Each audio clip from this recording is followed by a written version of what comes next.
Question number 12, Sue Moroney. Thank you, Mr Speaker. My question is to the Minister of Women's Affairs. Does her ministry provide gender implication statements on proposed legislative or policy measures being considered by Cabinet?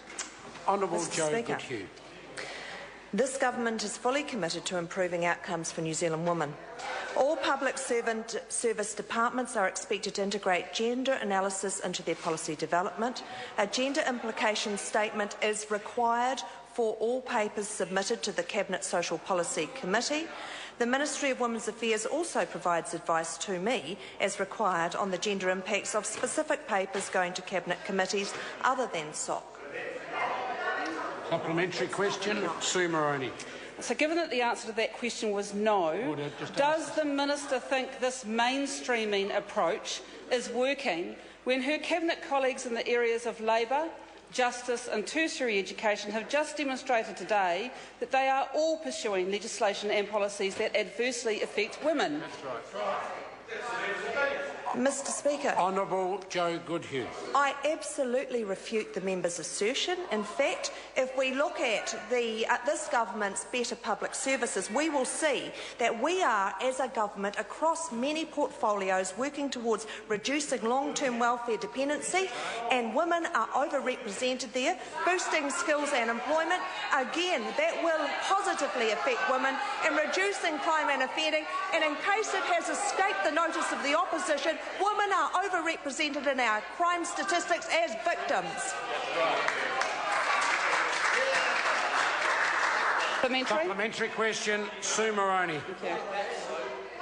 Why is her ministry reporting that no action is being taken on 18 of the recommendations made to this government by the UN's Convention to Eliminate Discrimination Against Women, including the recommendation to improve representation on the Family Violence Task Force and the recommendation to determine the gender impact of collective bargaining reforms? No action. Honourable Joe Goodhew. The CEDAW Convention is reported on each 4 years. Each 6 months, the Ministry of Women's Affairs meets with people that are working towards and are interested in the outcomes. There were, I think from memory, some 46 recommendations. Some of those recommendations this government is never going to sign up to because they include quotas. That's right.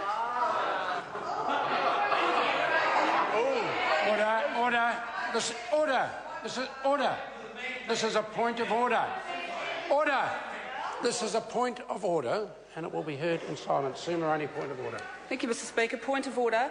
I seek leave to table a document internal to the Ministry of Women's Affairs that tracks the current situation with the CEDAW recommendations. Leave is sought to table that document. Is there any objection? Yeah, it must be public, otherwise we wouldn't have it. Order. The member can object. I take that as an objection. There is objection. Oh no, they're worried. Further supplementary? Supplementary question, Sue Moroney. To the Minister, has she given any advice to the Minister of Labour over his consideration of intervening? Point of order, Mr Speaker. Point of order, Sue Moroney. It's actually quite difficult to actually get this important question out when Tohenari's barracking across the chamber. The member will start her question again, please. Thank you. Thank you, Mr Speaker.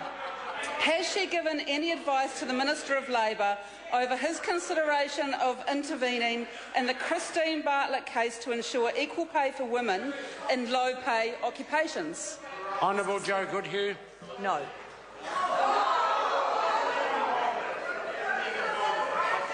Order. That concludes questions for oral answer.